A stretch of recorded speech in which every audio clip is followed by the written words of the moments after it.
Bueno, cuartos, les hago este mini videito para darles correcciones generales de cosas que creía que estaban súper claras y evidentemente no lo están.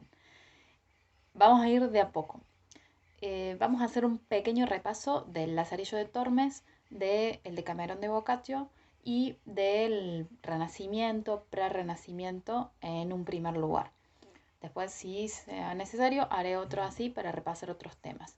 Conceptos claves para que tengan en cuenta cuando repitan, repasen, cuando hagan la prueba, con todos estos temas. Uno de ellos, el anonimato, lo anónimo, la autoría.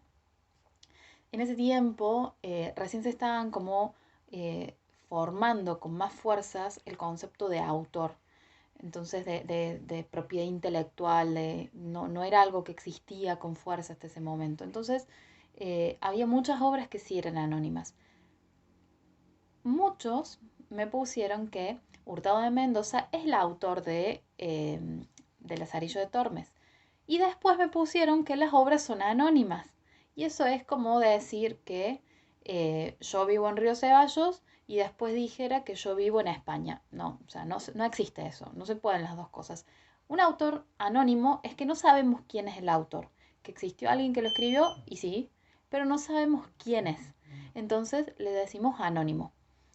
En el caso de Lazarillo de Tormes, es anónimo, no se sabe quién es el autor. ¿Por qué muchos pusieron Hurtado de Mendoza? Y bueno, porque hay una teoría, no es una confirmación, no es algo seguro, una teoría que dice que Hurtado de Mendoza es aparentemente un posible autor del Lazarillo.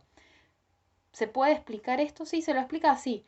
El Lazarillo de Tormes es una obra anónima que tiene una teoría que dice en los últimos años que aparentemente Hurtado de Mendoza puede haber sido su autor.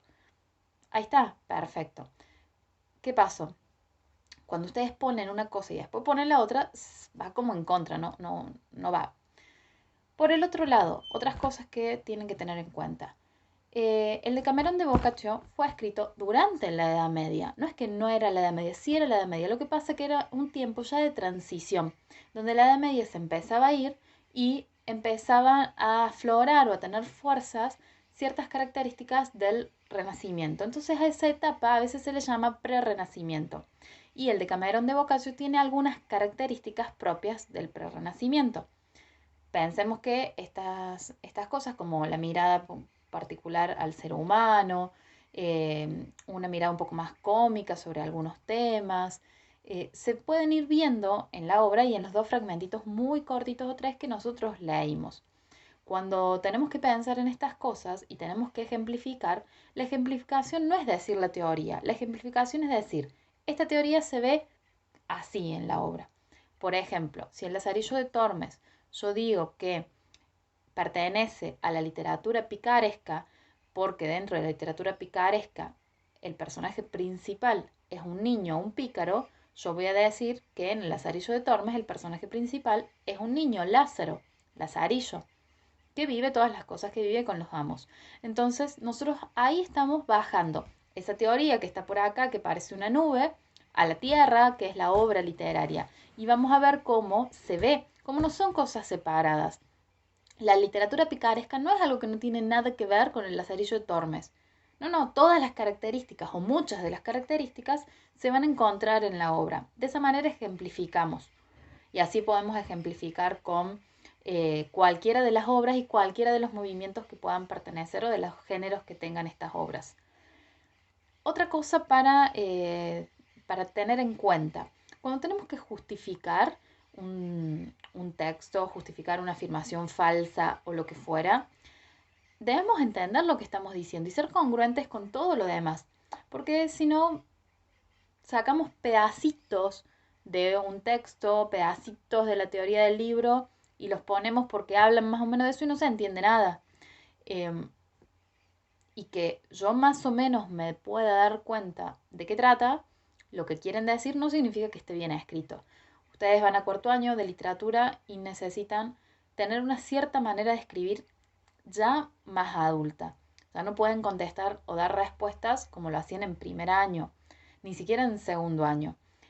sus respuestas deben ser completas, deben ser maduras, deben comprender, tienen que usar la ortografía correcta, tienen que usar las mayúsculas, prolijidad básica, ese tipo de cosas que no tienen que ver con el Renacimiento, o sí, porque a los renacentistas les gustaba la prolijidad y la belleza, así que bueno, yo también quiero que sean un poquito en esos renacentistas. Por otro lado, tengan en cuenta que el Renacimiento era un tiempo donde se hizo una gran crítica a la iglesia y a la religión.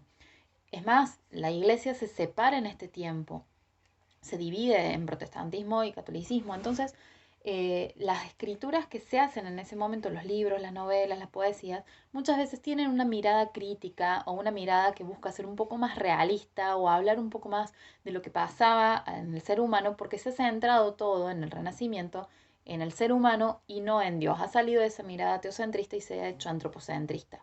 Esto es fundamental para que puedan entender y analizar las otras cosas. Entonces no vamos a encontrar obras donde lo más importante sea el amor, el romance. Eso no nos importa tanto. No significa que no haya obras así, pero no las que nosotros estamos leyendo. En el Lazarillo de Tormes, por ejemplo, el amor no es algo que importe. Lo que importa es la supervivencia, lo que importa es la pobreza, lo que importa es mostrar las realidades sociales. Hay otras cosas que analizamos, pero no hay historias de amor. En el Decamerón de Boccaccio, lo que nosotros leemos, tampoco son historias de amor. Son historias que tienen humor, comicidad, crítica, que tienen un contexto particular de la peste negra, sí, pero tampoco habla del romance. A veces incluso habla de las pasiones, pero no del amor puntualmente. Y cuando habla del amor no es que sea que se está basando y que podemos decir que es una novela romántica. No, es un cuento que es un poco más amoroso que los otros, nada más. E incluso desde un lugar a veces más pícaro o desde un lugar crítico o burlón. Entonces, repasemos. Edad Media hasta el siglo XV. Siglo XVI, Renacimiento. Prerrenacimiento, unos siglos antes del siglo XVI, o sea que los últimos tiempos de la Edad Media. Características que va tomando y que va transformando de esa Edad Media al Renacimiento. Ahí encontramos en el Prerrenacimiento al Decamerón de Boccaccio. Y en el Renacimiento encontramos la literatura picaresca y el Lazarillo de Tormes.